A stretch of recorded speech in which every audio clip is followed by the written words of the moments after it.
Physiotherapy जो है ना वो सिर्फ एक्सरसाइज का नाम है। ओके। थेरेपिस्ट जो है वो सिर्फ वेन और मसल को पकड़ता है। अल्हम्दुलिल्लाह मैं अंदरून शहर मोची गेट से लेके गुलबर्ग तक और तकरीबन लाहौर के हर कोने में ऐसे ऐसे पेशेंट तकरीबन मैं 200-250 पेशेंट ठीक कर चुका हूँ। अबाउट पीछे 1 महीने का है तो वो ज़्यादा से ज़्यादा 10 दिन में हो जाएगा। अच्छा। अगर वो 2 साल का अबाउट है तो वो कम से कम 3 महीने लेगा। इसी तरह ऊपर टाइम लेते जाते हैं, कम पैसों में ठीक हो जाए। उनका इत्तेकाद दोबारा ऑर्गन हर्पल पे आ जाए, जिसको पंजाबी में पंसार बोलते हैं। अच्छा। उस पे आ जाए। लोग ऑर्गन हर्बल को भूल चुके हैं। अस्सलाम वालेकुम जी नाज़रीन, इस टाइम मेरे साथ हकीम रज़ा शाह मौजूद हैं जो चाइना से एक ऐसा कोर्स करके आए हैं थेरेपी का कि जिसमें आपके खून के बहाव को मद्देनज़र रखा जाता है और वो लोग जो न जाने कितने सालों से नहीं चल पाते हैं, टोटल बेड रिडन होकर रह जाते हैं, उनका ये इलाज करते हैं। इनका ये कहना है, इनसे बात करते हैं कि आखिर किस तरीके से लोगों का इलाज करते हैं जिनको डॉक्टर्स जवाब दे चुके होते हैं। अस्सलाम वालेकुम सर। वालेकुम अस्सलाम। अच्छा सर, सबसे पहले आप मुझे ये बताइए कि आपने कहा कि आप एक थेरेपिस्ट हैं, तो what is the difference between physiotherapy and therapist? Physiotherapy जो है ना वो सिर्फ एक्सरसाइज का नाम है। ओके। थेरेपिस्ट जो है वो सिर्फ वेन और मसल को पकड़ता है। जो वेन और मसल को जानता है वो उसको लेके चल रहा है, वो पेशेंट को ठीक कर लेते हैं।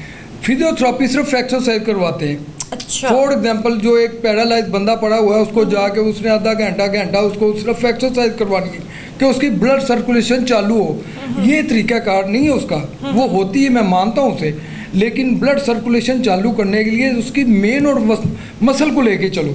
अच्छा। जब आप वेन को लेके चलते हो, उसका ब्लड सर्कुलेशन सही तरीके से वर्क कर रहा है तो वो ठीक हो जाएगा। यहाँ क्या करते हैं, यहाँ सिर्फ करते हैं ये कि उसको फिजियोथेरेपी पे लगा देते हैं। वो बंदा आ जाता है, उसको एक्सरसाइज करवा के 1 घंटा आधा घंटा वो आ जाता है। ओके। वो तो वहीं पड़ा हुआ है, वो तो ठीक नहीं हो रहा। जब तक उसकी ब्लड सर्कुलेशन, खून का बहाव पूरी तरह नहीं चलेगा तो वो कैसे ठीक होगा। तो सर अभी तक आप कितने पेशेंट्स जो हैं वो ठीक कर चुके हैं? कितने पुराने पेशेंट्स थे, मतलब कितने सालों से जो बेड रिडन थे जिनको आपने ठीक किया है? अल्हम्दुलिल्लाह मैं अंदरून शहर मोची गेट से लेके गुलबर्ग तक और तकरीबन लाहौर के हर कोने में ऐसे ऐसे पेशेंट तकरीबन मैं 200-250 पेशेंट ठीक कर चुका हूँ। और मेरा ये दावा होता है कि जो पैरालाइज हैं, अगर वो 1 महीने का अबाउट पीछे 1 महीने का है तो वो ज़्यादा से ज़्यादा 10 दिन में हो जाएगा। अच्छा। अगर वो 2 साल का अबाउट है तो वो कम से कम 3 महीने लेगा। इसी तरह ऊपर टाइम लेते जाते हैं तो एक टाइम लगता है उसको, उसके रिमूव करने में, क्राउड जो है रिकवर होने में टाइम लगता है। ठीक ठीक ठीक। तो सर बेसिकली ऐसा होता है कि जो आप अगर एक पेशेंट की बात करें जिसकी टांगें बिल्कुल मफलूज हो चुकी हैं और वो 2 साल से बेड पे है, वो चल नहीं पा सकता, उसको डॉक्टर ने जवाब दे दिया, आप उसका ट्रीटमेंट कैसे करते हैं? आपको कैसे पता चलता है कि अब यहाँ से ठीक करना है? उसमें सबसे पहले हम देखते हैं उसकी वेन और मसल को कि कौन सा मसल डैमेज हुआ है। डैमेज नहीं होता, ये जो आजकल डॉक्टर कहते हैं जी कि आपकी जो ना घुटनों में से ये चीज़ खत्म हो गई, कहते हैं मिक खत्म हो गई है, जिसको बोन मैरो कहते हैं, वो खत्म हो गई, वो कहीं नहीं जाती, वो पीछे की तरफ रिवर्स हो जाती है। अच्छा। मसल में उसको ऊपर लाने ही काम है। और ये जो आजकल कह रहे हैं जी कि ऑपरेट ऑपरेट ऑपरेट, और भाई किस चीज़ का ऑपरेट करो? अल्लाह ने हर चीज़ इंसानी वजूद में रखी हुई है, बस उसको ट्रीटमेंट सही तरीके से करो, वही चीज़ वो चलेगी। आप पीछे देखें 100 साल दुनिया थी, तंदुरुस्त थे। आप गांव देहात में चले जाओ, वो देखो वो लोग अभी भी तंदुरुस्त हैं। वो कोई 70 साल का, कोई 80 साल का, हमारी एज कहाँ चली गई है? सर अभी जैसा आपने मुझे बताया कि 50-50 लाख जिन ऑपरेशंस का डॉक्टर ने मांगा उनको आपने 10-15 हज़ार में ठीक कर दिया, तो सर आपने फिर इतनी सस्ती दवाई क्यों रखी हुई है? इसलिए रखी हुई कि ये एक तो मैं अल्लाह की राह पे चला हुआ हूँ कि जो लोग नहीं अफोर्ड कर सकते इतनी भारी फीस, डॉक्टरों की अपॉइंटमेंट नहीं अफोर्ड कर सकते, उनको मैं खुद देखता हूँ और उनके लिए मैं तगोदो करता हूँ कि वो कम पैसों में ठीक हो जाएँ। उनका इत्तेकाद दोबारा ऑर्गन हर्पल पे आ जाए, जिसको पंजाबी में पंसार बोलते हैं। अच्छा। उस पे आ जाए। लोग ऑर्गन हर्बल को भूल चुके हैं, डॉक्टरों के पास जाते हैं, ये एक ट्रेंड बन चुका है। जितना बड़ा डॉक्टर होगा उसके पास जाएंगे तो उतना बड़ा नाम होगा जी कि हम इतने बड़े डॉक्टर, शिफा मिल जाएगी, जल्दी मिल जाएगी। बस ये ट्रेंड चला हुआ है यहाँ। तो सर जब आप एक पेशेंट, जैसे आपने मुझे बताया कि 50-50 लाख रुपया उनका डॉक्टर्स ने मांगा था, उनको मैंने ऐसे चंद पैसों में ठीक कर दिया, उनके लिए तो चंद पैसे ही सर कहलाए ना, उनके लिए चंद पैसे। उनका वो बाद में वो क्या तासुर देते थे? क्या वो खुश होते थे, हैरान होते थे? क्या उनके एक्सप्रेशन होते थे? उनमें सबसे बड़ी बात ये है कि देखें कि आज तक जितने भी मेरे पेशेंट अल्लाह पाक ने शिफा दी है, मैं तो एक वसीला बना हुआ हूँ, वो मुझे अपने घर का बड़ा मानते हैं। वो कहते हैं कि आप अल्लाह की तरफ से एक फरिश्ता बन के आए हो। मैं कुछ भी नहीं हूँ, ये सब अल्लाह की रज़ा है, अल्लाह की तरफ से है। तो उनके तासुरात ये है कि वो खुश हैं, अपनी खुशी में गमी में मुझे शरीक कर रहे हैं। जी। अच्छा सर, ऐसा है कि आजकल के एक दौर की अगर हम बात करें तो जवान लोगों को ब्लड प्रेशर का मसला है, हार्ट का मसला है, उनके गोडे गिटे जवाब दे गए, तो आप उनको क्या ऐसी एक टिप यहाँ बैठ के देना चाहेंगे? जैसे भी आपने मुझे कहा था कि हमारे किचन में हर चीज़ मौजूद होती है, तो आप हमारे नाज़रीन को क्या कहना चाहिए? हमारे किचन में हर चीज़ मौजूद है जी। हर घर में किचन है, उसमें हर चीज़ मौजूद है। गरम मसालों में आ जाती है बिग कॉर्डिमेंट, आ जाती है बड़ी इलायची, जिसको हम काली इलायची बोलते हैं, सब्ज़ इलायची आ जाती है, उसके बाद ज़ीरा आ जाता है, उसके बाद अजवाइन आ जाती है। ये चीज़ें मुख्तलिफ हैं जो हमें तंदुरुस्ती की तरफ लेके जाती है। पुदीना आ जाता है। जी।